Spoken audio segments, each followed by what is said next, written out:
Hey guys, Victor here, and today we're going to be doing another discussion video with today's topic being how to get better competitively at trading card games. And even though this is primarily a Yu-Gi-Oh channel, as always, these tips should be able to apply to pretty much any card game that you want to play. Pokemon, Weiss, Yu-Gi-Oh, Lorcana, whatever. It all works.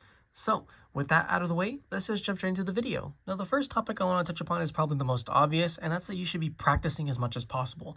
So whatever deck you pick, no matter what card game you play, whether it's easy, hard, you're gifted naturally at playing this card game, whatever, practice makes perfect. You want to be able to get to the point where you can pretty much play the deck in your sleep and make as many efficient plays as possible to have the best success in actually becoming competitive at a card game. But it doesn't stop there. You also have to learn what all the other top decks in the metagame do. Now, I'm not saying you should go and memorize everything hand by hand and make sure that you know every single card effect down to the letter. And while it does help, as long as you have a general idea of how the deck works, like what are its weaknesses, what are its strengths, what's the play style, what are its go-to combos, things of that nature, you're going to be more properly equipped because let's face it, it's impossible to truly know what every single deck is going to do. So you just want to have a general idea to help aid yourself and make you a more competent, competitive player. And then once you have that down, you can finally get to the best part, or I guess the most important part of practicing being you have to play in real life. So there are online simulators, you can do test hands, you can play casual games with friends, but the best practice you can get is actually entering online tournaments because there's just so many factors that apply that you wouldn't be able to get otherwise. You're going to deal with slow players, you're going to deal with pressure thanks to the time constraints, you're going to have to deal with having to actually remember your effects properly to make sure, because you're not going to be able to have a simulator, for example, hold your hand and tell you when you can and can't use an effect. There's just so many things that are offered to you through IRL play that just don't translate to online simulators or self-hands, like self-testing and things of that nature. So if you can, you have to practice in real life. And once you have that aspect down, along with, the general knowledge of how the decks work and things of that nature, you're definitely going to be able to increase your skill level at whatever trading card game you try to accomplish. And with that, we can now move on to the next topic. Now, when trying to expand one's horizons, a lot of people tend to turn to traveling in order to help them grow as a person. And that's because by traveling, you're able to meet new cultures, experience new environments, meet new people, and just these types of things that help mold your mind into a more critical thinking aspect. And the fact of the matter is, a lot of these concepts also apply to traveling for trading card games because traveling does allow you to actually become more competitive, and there's just so many things that traveling offers you. For example, by traveling to these higher level tournaments, you're going to be able to play against higher caliber players, and it doesn't matter what type of tournament you go to, right? YCS is for Yu-Gi-Oh, regionals for Pokemon, Treasure Cups for One Piece, Spring Fest for Weiss and Vanguard. No matter what you go to, you're always going to be, if it's a competitive environment, you're going to be against competitive players. And this is a great way to increase the skills that you were able to get from your practice and actually put them into effect. Your technical play is going to improve, your nerves of steel are going to finally develop, which helps you deal with pressure more effectively. There's just so many different aspects of your game that are going to improve. And then eventually, once they get to a certain level, you will be able to top and actually, accomplish goals in these trading card games. And it's honestly, I know it's a little privileged to say that you have to travel, but the fact of the matter is, if you truly want to compete, you have to travel to these big events to actually do well and actually hone your skills and become a better player overall.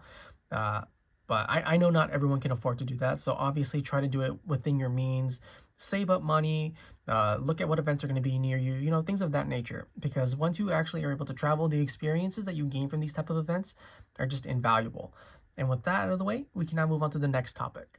Now, the next topic that I actually want to discuss is net decking, which, if you ask one of the worst players at your local competitive environment about, they're going to say it's pretty much the biggest sin that a player can commit in a trading card game, right? Just because, oh, you net deck, have some creativity, you meta sheep, things of that nature. But honestly, net decking is a fantastic resource and an incredible way to actually help you improve getting better competitively.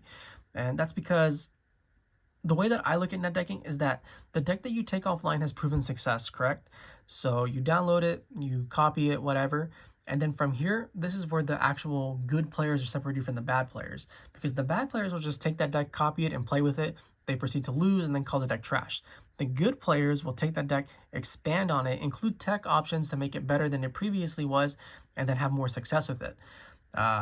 And, just having that kind of adaptability to be able to change a deck just off of like a few cards typically, and then make it completely your own and just change the way that the deck plays is just invaluable. And like, I know some decks are solved and there's just like there's no arguments for just straying away from the most optimal list, but sometimes you just got to take a risk, and those tech choices can sometimes just make or break a tournament and show you the most success.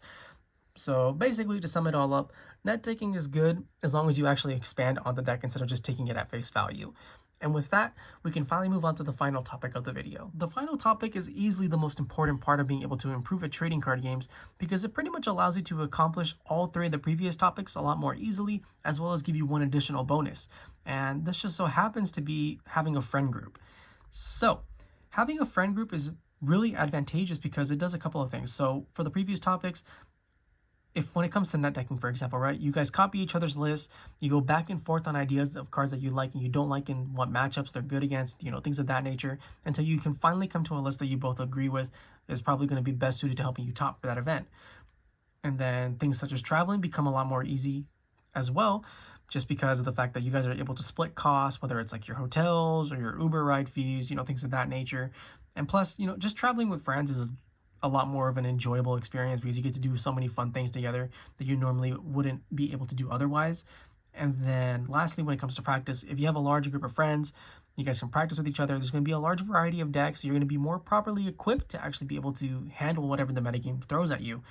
But the one aspect that I haven't touched upon, and is probably the greatest advantage that a friend group offers, is that your card pool pretty much becomes infinitely bigger, as you can borrow whatever you need to play whatever deck you may want to play that you otherwise wouldn't be able to if you were just by yourself.